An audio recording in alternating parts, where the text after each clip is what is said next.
Little Fox.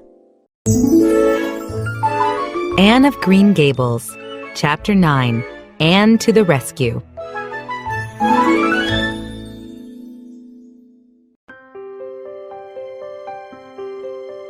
Anne had been doing her lessons at home. One morning, however, Anne came into the kitchen with her school books and announced, "Marilla, I'm going back to school. I miss spending time with my best friend Diana, so I must return." Marilla hid her delight well. "I hope you'll behave yourself," was all she said. In January, the Canadian Premier toured Canada, including Prince Edward Island.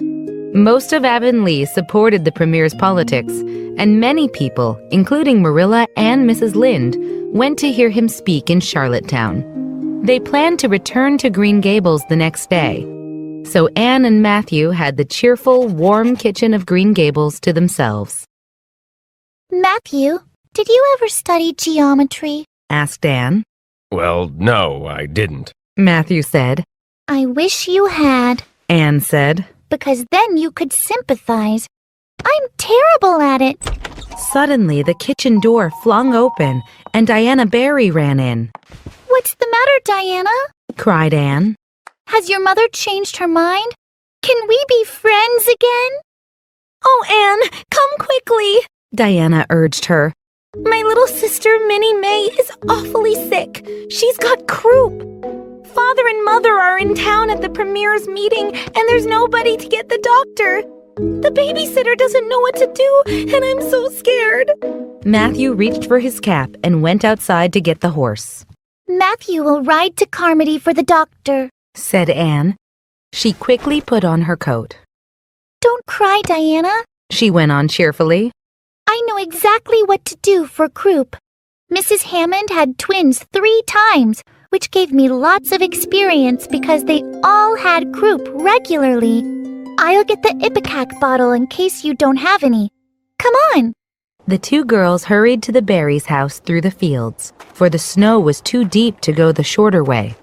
Although Anne was sincerely worried about Minnie May, she was delighted to be spending time with Diana again outside of school. She thought it was truly wonderful to walk through the dark, snowy night with her best friend. At the Barrys, Minnie May was feverish and restless, and her hoarse breathing rattled through the whole house. Anne promptly went to work. "Minnie May has croup, all right. She's pretty bad, but I've seen worse. First, we must have lots of hot water. Diana, fill up the kettle and put some wood in the stove. I'll undress Minnie May and give her some Ipecac." The little girl did not take kindly to the Ipecac, but Anne kept trying. She gave Minnie the Ipecac many times during the long, anxious night, but Minnie got worse. Anne thought Minnie was sicker than the Hammond twins ever were. It was difficult for Minnie to breathe, and it seemed like she could choke to death. Anne, losing hope, gave her the last drop of Ipecac. In a few minutes, Minnie coughed up phlegm and began to get better right away. She soon fell asleep. It was 3 o'clock when Matthew finally arrived with the doctor. "I nearly gave up," Anne said to the doctor. "You can't imagine my relief when she finally seemed better."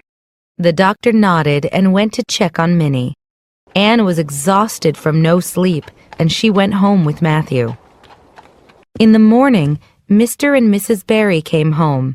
The doctor, Diana, and Minnie were in the living room. The doctor told Mr. and Mrs. Barry, "That red-headed girl is a clever thing. I tell you, she saved that baby's life. For someone her age, she was smart and calm. It was wonderful. I've never seen anything like it." Anne didn't wake up until the evening of the next day. She went to the kitchen where Marilla sat knitting. "Anne," Marilla said, "Matthew told me about last night. It's very fortunate you knew what to do. I wouldn't have any idea myself, for I never saw a case of croup. Mrs. Barry was here this afternoon, Anne," Marilla continued. "She wanted to see you, but you were sleeping. She says you saved Minnie May's life and she's sorry she acted the way she did in the affair with the wine. She hopes you'll forgive her and be good friends with Diana again. You can go over there this evening if you like. Now, Anne, don't fly into the air. The warning was needed because Anne instantly sprang to her feet. Oh, Marilla, can I go and see Diana right now without washing my dishes? I'll wash them when I come back. I can't do something so unromantic as dishwashing at this thrilling moment. Yes, run along, said Marilla indulgently, smiling. Anne ran through the orchard to the berries, not caring about the wind or cold. Mrs. Barry kissed her and cried, and said she was sorry and that she could never repay Anne. Anne was embarrassed, but replied politely, I forgive you, Mrs. Barry. I can tell you again that I did not mean to make Diana drunk. Diana and Anne had a lovely afternoon. Diana showed Anne a new crochet stitch her aunt had taught her. Then Diana gave Anne a beautiful card with a wreath of roses on it and a verse of poetry. If you love me as I love you, nothing but death can part us two. At school, Diana and Anne sat together again, and they were the happiest girls in Avonlea.